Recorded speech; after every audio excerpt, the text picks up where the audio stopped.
Hello everyone, मैं Prashant Kumar, SV agro enterprises का मैं फाउंडर। सबको मेरे तरफ से प्रणाम। मैं एक व्यापारी हूँ, मैं एक बिजनेस करता हूँ। मेरा स्टार्टअप है जो नेपियर ग्रास फार्मिंग और फिश फार्मिंग और मशरूम फार्मिंग पे काम करती है। मैं आज जो बात करने जा रहा हूँ आप सब लोग के बीच में, वो बात हो रही है बिहार के एजुकेशन पॉलिसी पे। बिहार का एजुकेशन पॉलिसी आज से 50 साल पहले की जो बात किया जाए, या फिर 50 साल तो बहुत मैं बोल दिया, मतलब कि 20 साल पहले बोल दिया जाए तो वो मैनेज करेगा। 20 साल हो गया, 15 साल हो गया, और लगभग 2020 तक भी सही था। जब 20 के बाद बहुत गड़बड़ हुआ है स्थिति इधर, उसकी बात मैं बात कर रहा हूँ। मेरे यहाँ करीबन लगभग 1200 स्टूडेंट इंटर्नशिप किए, मिला जुला के सभी कॉलेज मिला जुला के लगभग इतना स्टूडेंट किए, ठीक है ना। तो सबसे बड़ी बात मैं आपको बता दूँ कि इस इंटर्नशिप के दौरान मुझे बिहार के एजुकेशन पॉलिसी पे बहुत बड़ा सवाल उठता है। वो सवाल यह है कि जो बच्चा को अभी तक जो ग्रेजुएशन में चले गए उनको ये नहीं मालूम है कि मेरा डिपार्टमेंट कौन सा है, परिचय ढंग से नहीं दे पाते हैं। वो ग्रेजुएशन को गार्जियन पढ़ जाते हैं, पेरेंट्स को पैरेंट पढ़ जाते हैं, डिपार्टमेंट को डेट पढ़ जाते हैं। क्या हम इस बच्चे से उम्मीद करें कि आने वाले जनरेशन को एजुकेशन का एक सही आईना दिखा पाएंगे? खुद सोचिएगा। मैं किसी को डिमोटिवेट नहीं कर रहा हूँ। इसमें सबसे बड़ी अगर किसी की गलती है तो हमारे राज्य सरकार की गलती है। पूछिए कैसे, मैं बताता हूँ, उसका उदाहरण दे देता हूँ।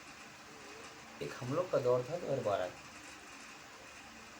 जब हम लोग मैट्रिक का एग्ज़ाम दिए थे। उस समय हम लोग को इतना डर रहता था और इतना मेहनत करना पड़ता था कि अगर फेल कर जाएंगे तो ना जाने समाज वाले मुझे क्या कहेंगे। पहला चीज़ समाज का डर। दूसरा कि अगर चोरी करते पकड़े गए तो एक्सपेल्ड होंगे।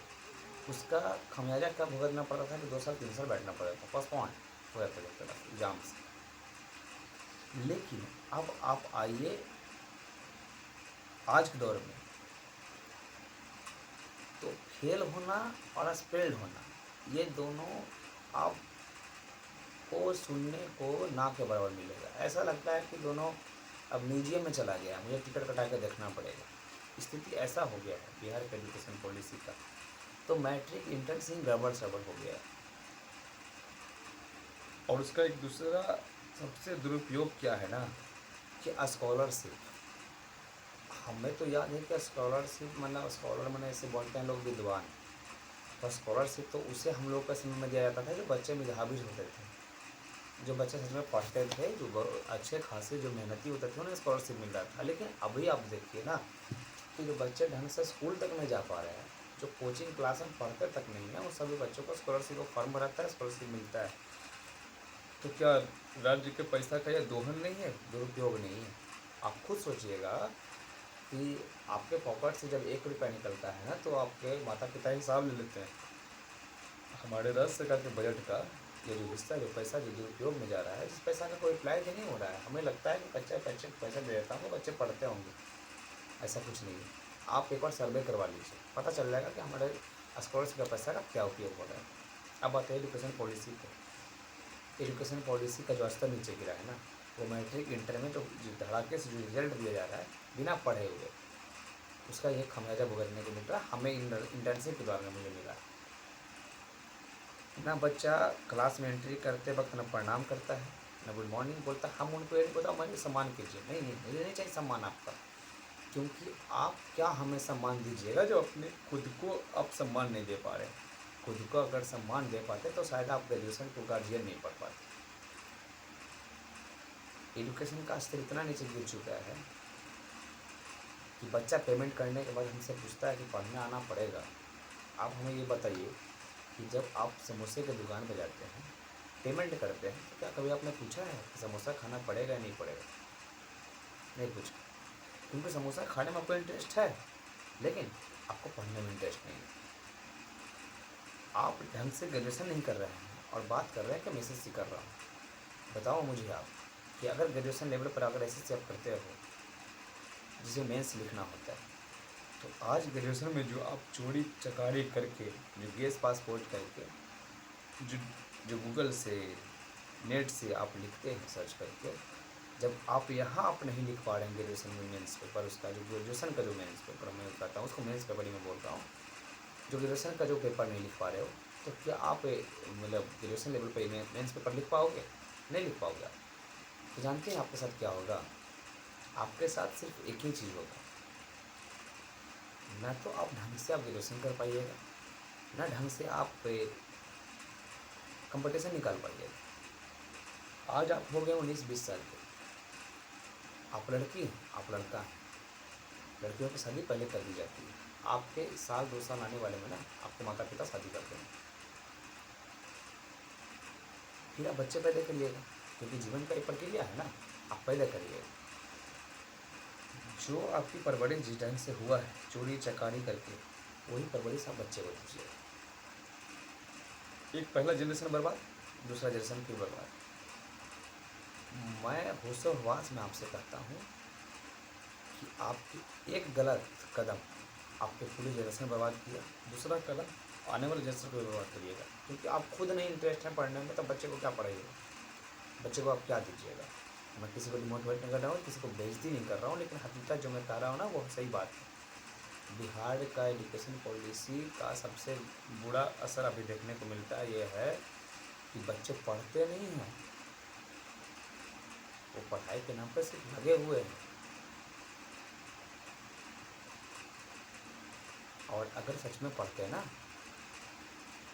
तो परिचय देने के लिए उनको उत्साहित नहीं करना पड़ता। हमारे यहाँ जितने बच्चे आए इंटर्नशिप करने के लिए, उनको हमें बताना पड़ता था कि भाई परिचय दे दीजिए, परिचय दीजिए। तो बोलते थे क्या, परिचय सर, कहा है ना सर, परिचय दें। ये है स्थिति। परिचय में कैसे देते हैं सुन लीजिए। पहले अपना नाम बता दिए, बताना पड़ता था, पहले नाम बताइए, नाम बता दिए, फिर पापा का नाम गायब हो गया, फिर सीधे गांव पर चले गए, गांव पर बता दिए तो फिर सीधे कॉलेज में चले आए, कॉलेज फिर बता दिए तो फिर एक ही बार ना ऑनर्स बता पाए, ना कॉलेज के प्रिंसिपल का नाम बता पाए, ना यूनिवर्सिटी का नाम बता पाए, सीधे समाप्त कर दिए। ये स्थिति है परिचय का। जब उनको हमें डिपली में कहा गया कि देखिए आप ग्रेजुएशन के छात्र हैं, 1-2 साल 3 साल में आपके शादी विवाह लगेगा, तो पहला सवाल लड़का तरफ से लड़की तरफ से यही होता है वो अपना परिचय दीजिए। आप अगर ढंग से परिचय नहीं दीजिएगा तो क्या गारंटी आपकी शादी सेट हो जाएगी भाई? तो बच्चे लोग कहते थे सर आप तो ऐसा सवाल करते हैं, तो मैं क्या करूँ आपका ऐसा सवाल? मुझे आपको इतने निचले स्तर से समझाना पड़ता है। मुझे उन बच्चों को, इंटर्नशिप वाले बच्चे को इंट्रोडक्शन देने के लिए डे टू डे इंट्रोडक्शन देना पड़ता था कि ताकि कम से कम एक्सपीरियंस हो जाए बच्चा इंट्रोडक्शन देने में। ठीक है ना? तो मेरा यही प्रार्थना है, आप लोगों से विनम्र प्रार्थना है, हाथ जोड़ता हूँ आप लोगों का कि भाई जो पढ़ रहे हो ना, अगर नहीं इंटरेस्ट है पढ़ने में तो पढ़ाई छोड़ दो ना यार। क्या जरूरी है लगे रहना? कितने दिन माँ बाप लगे रहेंगे? 10 दिन, 15 दिन, 1 महीना, 2 महीना, 3 महीना आपके पीछे लगेंगे, पढ़ ले बेटा। नहीं पढ़ना है छोड़ दीजिए, मगर मत लगिए यार, उस पीछे को एनर्जी मत दीजिए। ना एनर्जी दीजिए ना समय दीजिए, बात को समझिए। लेकिन जिस तरीका का आज रवैया है ना कि चोरी चकारी करके आप लोग पास कर रहे हैं मैट्रिक, इंटर, ग्रेजुएशन, सच में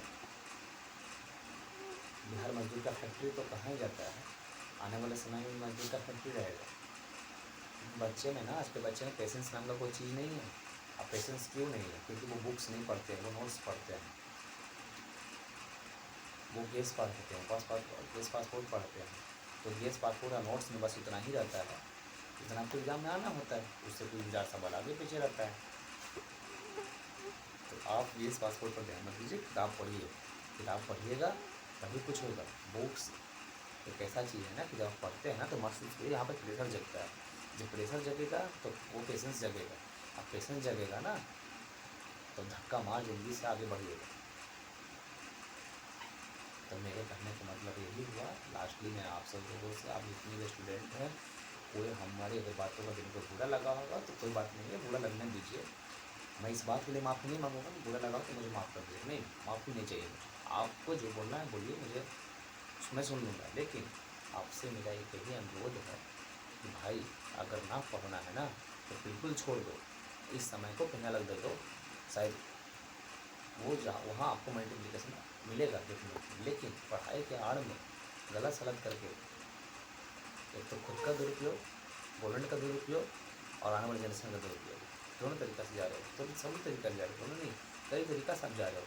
इसलिए पढ़ना है तो पढ़िए, नहीं पढ़ना छोड़ दीजिए, धोखाधड़ी मत कीजिए। अगर पढ़ते हैं तो बुक्स पढ़िए, बुक्स पढ़ना बहुत ज़रूरी है।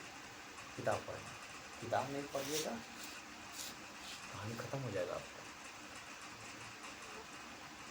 और जो फ़ोन का जो सिलसिला चला है ना, इसमें बुक से और दूरी बढ़ गई है बच्चों लोगों की।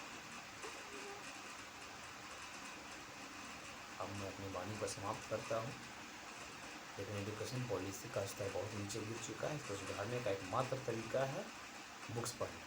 बुक पढ़िए, लाइब्रेरी में भरा पड़ा है बुक, बुक धूल खा रहा है, बच्चे उसको देखने तक नहीं आ रहे। ये स्थिति है कॉलेज की लाइब्रेरियों की। ठीक है, ये मेरे जीवन का पहला ऐसा वीडियो रहा है, मैं आपको इससे बात किया हूँ।